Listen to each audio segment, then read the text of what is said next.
গল্পের শুরুতেই আমরা জানতে পারি বহু বছর আগে মানুষ আর ভ্যাম্পায়ার একসাথেই থাকতো আর তারা তখন একে অপরকে শিকার করে বেঁচে থাকতো। কিন্তু বেশ কিছু বছর আগে যখন মানুষ এবং ভ্যাম্পায়ার বুঝতে পারলো এভাবে চলতে থাকলে এক সময় তারা সবাই মারা যাবে, তখন দুই সম্প্রদায়ের মধ্যে একটা সন্ধি হয় আর এ চুক্তিতে তাদের মধ্যে 3টা নিয়ম ঠিক হয়। এই নিয়মগুলো প্রথমে ছিল ভ্যাম্পায়াররা ইচ্ছা করলেই মানুষের মধ্যে চলে আসতে পারবে না, আর দ্বিতীয় নিয়মটি ছিল মানুষের ইচ্ছার বিরুদ্ধে তারা কোনো মানুষের রক্ত খেতে পারবে না। 3 নম্বর নিয়মটি ছিল কোনো ভ্যাম্পায়ার অনুমতি ছাড়া মানুষের এলাকায় ঢুকতে পারবে না। এরপর আমরা দেখতে পাই মাঝরাতে জন আর মারিয়া গাড়ি নিয়ে কোথাও যাচ্ছিল। এতক্ষণে গাড়ি চালাতে চালাতে জন হঠাৎ করে খেয়াল করে তাদেরকে কেউ ফলো করছে।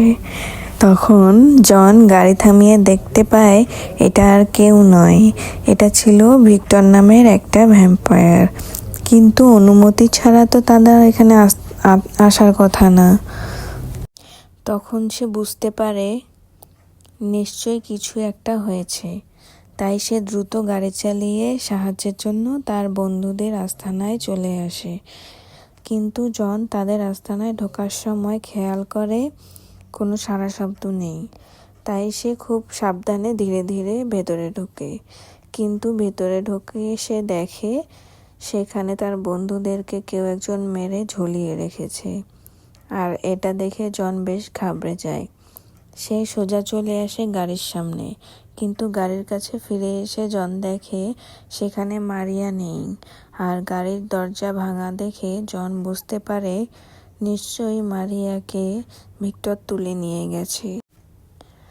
যার কারণে জন অনেক দুশ্চিন্তায় পড়ে যায়। সে চলে আসে তার ভাইয়ের কাছে।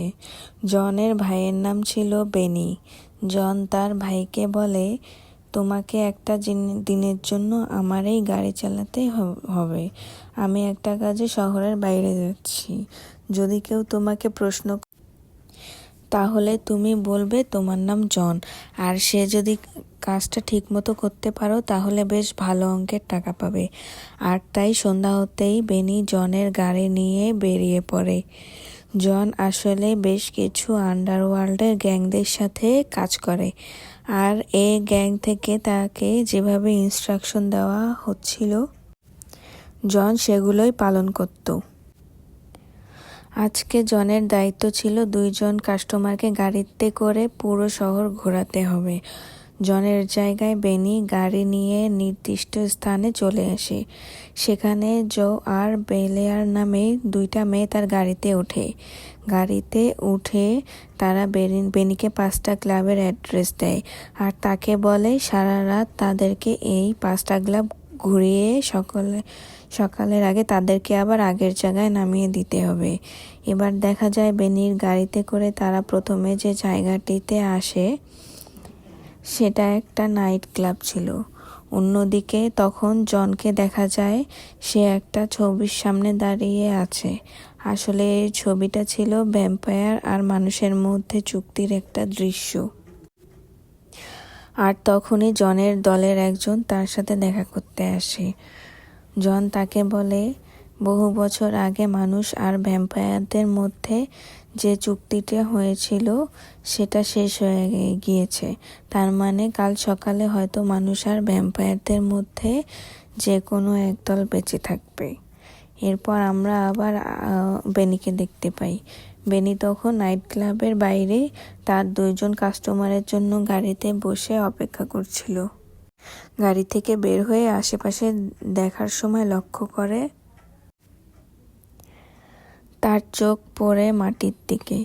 এখানে একটা লাল রঙের পাথরের মতো কয়েন পড়েছিল। বেনি আগে খেয়াল করেছিল জো আর বেলেয়ার ক্লাবে ঢোকার সময় এই কয়েনগুলোই দিচ্ছিল। কিছুক্ষণ পর বেনি দেখে জো আর বেলেয়ার ক্লাব থেকে বের হয়ে আসছে, আর তারা গাড়িতে সোজা ঢুকে বেনিকে বলে পরবর্তী লোকেশনে চলো। এরপর দেখা যায় এটাও একটা নাইট ক্লাব।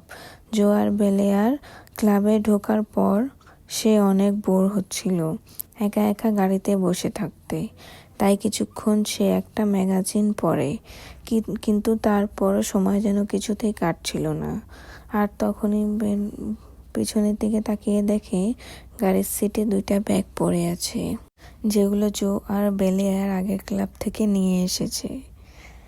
বেনি একটু আগ্রহী হয়ে একটা ব্যাগ খুলে দেখে তার মধ্যে কি আছে, কিন্তু ব্যাগ খুলতেই সে অবাক হয়ে যায়, কারণ সেখানে ছিল প্রচুর টাকার বান্ডিল আর জুয়েলারি।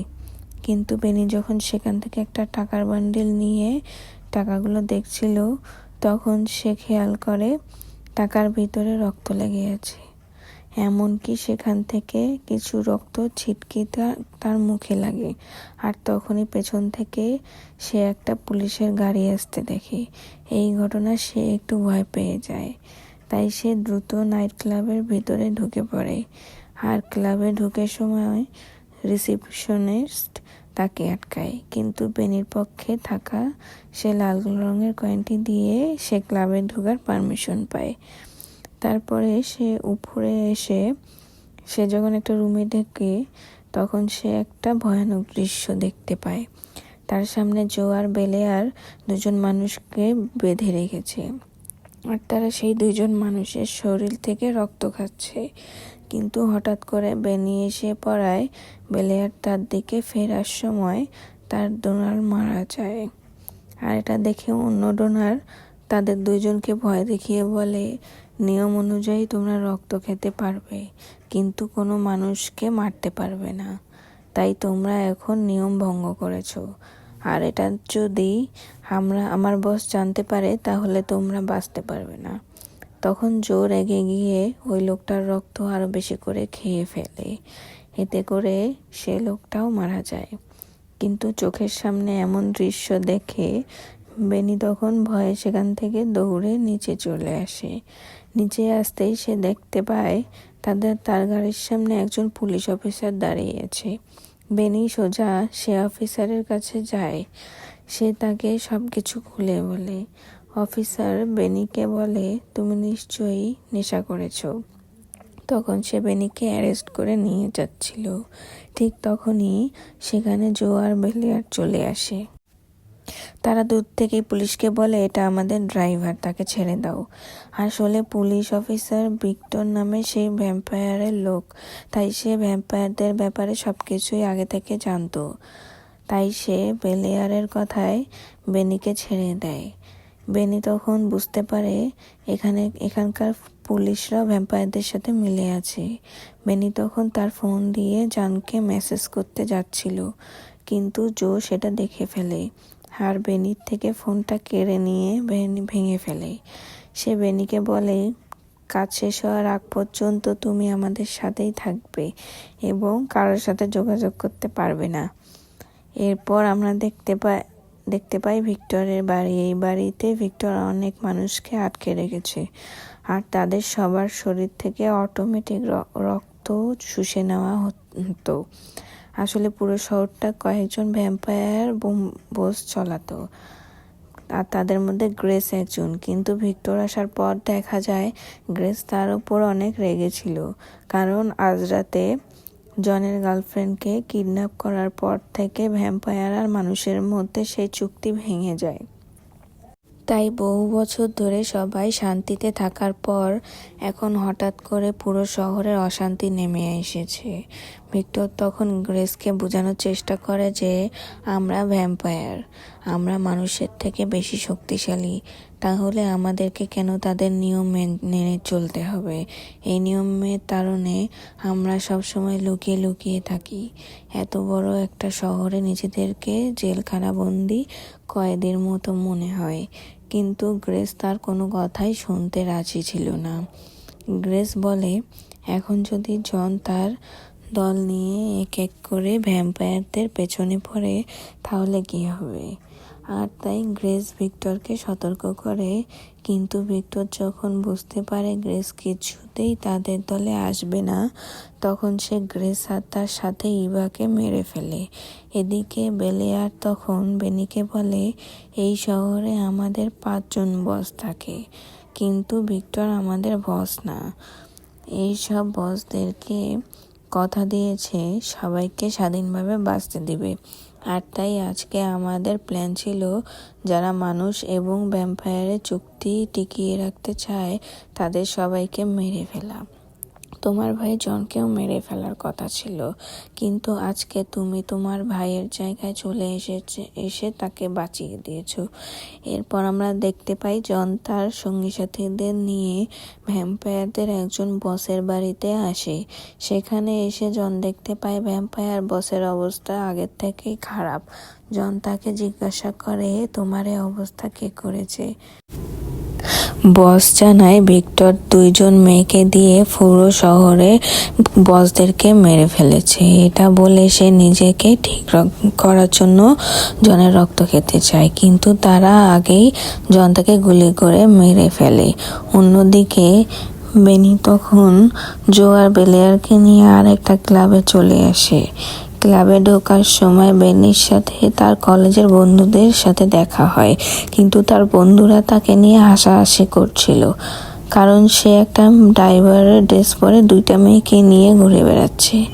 আর তখন হঠাৎ করে বেলেয়ার বেনিকে কিস করে বসে। আসলে সে বেনির বন্ধুদেরকে বোঝাতে চাচ্ছিল যে বেনি কোনো ড্রাইভার না, সে তাদের সাথেই আছে। জো আর বেলেয়ার যখন ক্লাবের ভেতরে ঢুকে, তখন হঠাৎ করে নাইট লিজেন্ড নামে একটা গ্রুপের লোকেরা তাদের ঘিরে ধরে। আসলে নাইট লিজেন্ড গ্রুপের লোকেরা বহু বছরের আগে থেকে ভ্যাম্পায়ারদেরকে শিকার করত, কিন্তু এখন যেহেতু সব চুক্তি শেষ হয়ে গিয়েছে, তাই তারা আবারও ভ্যাম্পায়ারদেরকে শিকার করতে শুরু করবে। যখন তারা জো আর বেলেয়ারকে মেরে ফেলতে যাবে, ঠিক তখনই বেনি এসে তাদের লিডার মাথায় একটা বোতল দিয়ে আঘাত করে। আর এই সুযোগে জো আর বেলেয়ার সেখানে থাকা বাকিদের মেম্বারদেরকে মেরে ফেলে। এর ফলে তারা ক্লাব থেকে বের হয়ে যাচ্ছে। জন তার লোকদেরকে নিয়ে এসে যায়, কিন্তু তার ভাইকে 2টো মেয়ের সাথে ক্লাব থেকে বের হতে দেখে সে হতাশ হয়ে যায়। জন বেলিকে ডাকতে যাবে, ঠিক তখনই তার সামনে একটা ভ্যাম্পায়ার এসে তাদেরকে পথ আটকে দেয়। জন রেগে গিয়ে সবার সামনে ভ্যাম্পায়ারটিকে মেরে ফেলে। এর ফলে দেখা যায় বেনি, জো আর বেলেয়ার তাদেরকে নিয়ে তাদের বাড়িতে এসেছে, কারণ ক্লাবের হয়ে বসের ওপর হামলা করার পর তার হাত কেটে গিয়েছে। বাড়িতে আসার পর বেলেয়ার বেনির হাত ব্যান্ডেজ করে দেয়। আসলে বেলেয়ার বেনিকে পছন্দ করতে শুরু করে। তখন জো এর ফোনে ভিক্টরের কল আসে।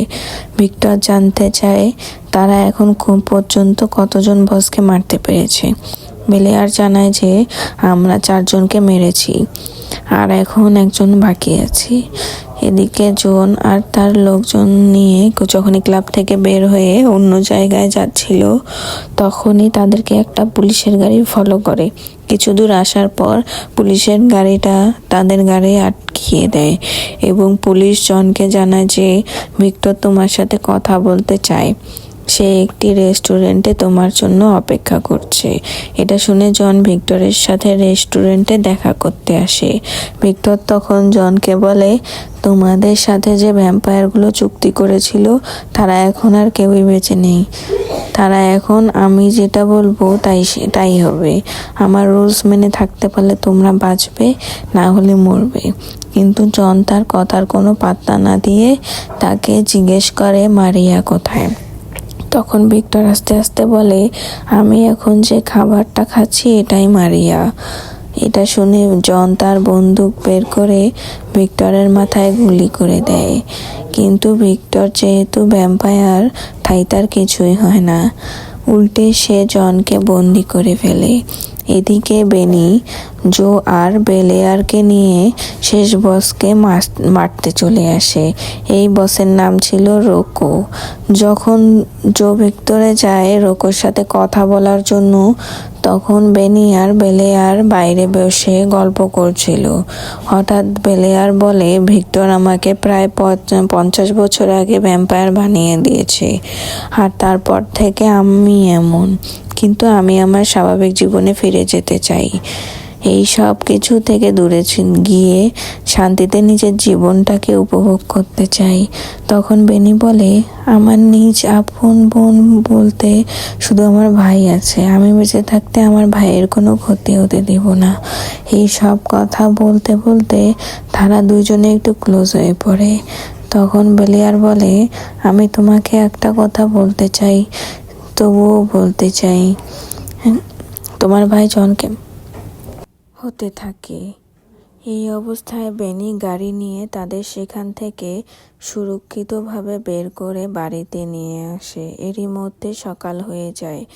ভিক্টরের বাড়ির সামনে এসে বেলিয়ার বলে, বেনি, এবার তুমি এখান থেকে চলে যাও, কারণ যদি তুমি বাড়ির ভিতরে ঢুকো তাহলে ভিক্টর তোমাকেও মেরে ফেলবে। এটা বলে জোকে নিয়ে বাড়ির ভিতরে ঢুকে যায়। কিন্তু বেনি যেহেতু জেনে গিয়েছে তার ভাই জন এখানে বন্দি, তাই সে চলে না গিয়ে একটা ব্যাসপেট নিয়ে বাড়ির ভিতরে ঢুকে পড়ে।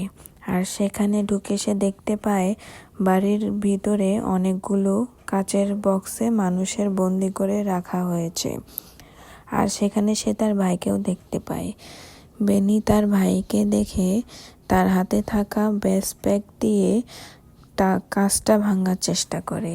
তখনই পেছন থেকে ভিক্টর এসে তাকে ধরে ফেলে এবং জো আর বেলিয়ারকে জিজ্ঞেস করে বেনিকে কেন তারা হত্যা করেনি। বেনিকে দেখে বেলিয়ার চমকে ওঠে, কারণ সে তাকে এখানে চলে যেতে বলেছিল। ভিক্টর তখন জোকে বলে, একে মেরে ফেলো, কারণ আমারও অনেক তাজা রক্তের প্রয়োজন। জো যখন বেনিকে মারতে যায়, বেলিয়ার তাকে থামিয়ে দিয়ে বলে, বেনি কিন্তু তোমার জীবন বাঁচিয়েছে, এটা মনে রেখো। আর তখন তাদের কথার মধ্যে বেনি সুযোগ বুঝে তার পেছন থেকে একটা ছুরি বের করে ভিক্টরের উপর আক্রমণ করতে যায়। কিন্তু ভিক্টর এতটাই চালাক যে সে বেনিকে ধরে ফেলে। তবে বেনি আগে থেকে জানতো সে খালি হাতে ভ্যাম্পায়ারদের সাথে পারবে না, তাই সে গাড়ির চাবিটা পকেট থেকে বের করে অন করে দেয়। আর তখন বাইরে থেকে গাড়িটা এসে ভিক্টরের বাড়ির দেয়ালে ধাক্কা মারে। সাথে সাথে দেওয়ালটা ভেঙে যায় এবং বাইরে থেকে সূর্যের আলো সরাসরি রুমের মধ্যে ঢুকে যায়। সূর্যের আলো জোয়ের উপর পড়ায় সে সেখানে পড়ে ছাই হয়ে যায়। কিন্তু চালাক ভিক্টর রুমের অন্ধকারের কোণায় লুকিয়ে পড়ে। হঠাৎ করে বেনি দেখতে পায় তার ভাই জন উপরে উঠে এসেছে। বেনি দৌড়ে তার ভাইয়ের কাছে আসলে অন্ধকারের ভেতর থেকে ভিক্টর আবার জনকে ভিতরে টেনে নিয়ে যায়। আর এটা দেখে বেনি দ্রুত তার ভাইয়ের কাছে ছুটে যায়। কিন্তু তখন ভিক্টর বেনিকেও ধরে ফেলে আর সে বেনির গলায় কামড়ে দেয়। বেনির যন্ত্রণায় মাটিতে লুটিয়ে পড়ে। ভিক্টর তাকে মেরে ফেলতেই যাবে, ঠিক তখনই জন ছুটে এসে ভিক্টরকে সাথে নিয়ে সূর্যের আলোর মধ্যে আছড়ে পড়ে। আর সাথে সাথেই ভিক্টর সেখানে মারা যায়। কিন্তু ভিক্টরের কামড়ে আহত বেনি প্রায় মারা যাচ্ছিল। তখনই বেলিয়ার তার কাছে এসে নিজের হাত কেটে বেনিকে রক্ত খাওয়ায়, যার ফলে বেনি ভ্যাম্পায়ার হয়ে যায়। এই অবস্থায় বেনিকে বাঁচানো আর কোনো উপায় ছিল না, তাই ভ্যাম্পায়ার হয়ে যাবে এটা জানা সত্ত্বেও বেলিয়ার তাকে রক্ত খাওয়ায়। এই কিছুদিন পর দেখা যায় বেনি আর জন একসাথে একটা রেস্টুরেন্টে বসে কথা বলছিল। তখন জন তার ভাইকে বলে, ভ্যাম্পায়ার আর মানুষের মধ্যে কোনো চুক্তি না থাকায় আমাদের শহর আগের থেকে অনেক বদলে গিয়েছে। বেনি বলে, চিন্তার কোনো কারণ নেই, আমরা আবার শহরটাকে আগের মতো ঠিক করে ফেলবো, যাতে করে সবাই স্বাধীনভাবে বাঁচতে পারে। এরপর বেনি সেখান থেকে উঠে চলে যায়। আর যাওয়ার আগে সে তার ভাইকে বলে, আমি তোমার জন্য টেবিলের নিচে কিছু রেখে যাচ্ছি। বেনি চলে গেলে জন টেবিলের নিচে তাকিয়ে দেখে সেখানে একটা টাকা ভর্তি ব্যাগ পড়ে আছে। এরপর বেলিয়ার একটা গাড়ি নিয়ে বেনিকে নিতে আসে। আসলে বেনি আর বেনিয়াল এখন একসাথেই থাকে। আর এইখানে এই মুভিটি শেষ হয়ে যায়। তো বন্ধুরা, আজকের এক্সপ্লেনেশন কেমন লেগেছে কমেন্ট করে জানাবেন। আর যারা লাইক কমেন্ট সাবস্ক্রাইব করেন নাই তারা সাবস্ক্রাইব করে দিবেন আর লাইক কমেন্ট করে দিবেন। ধন্যবাদ।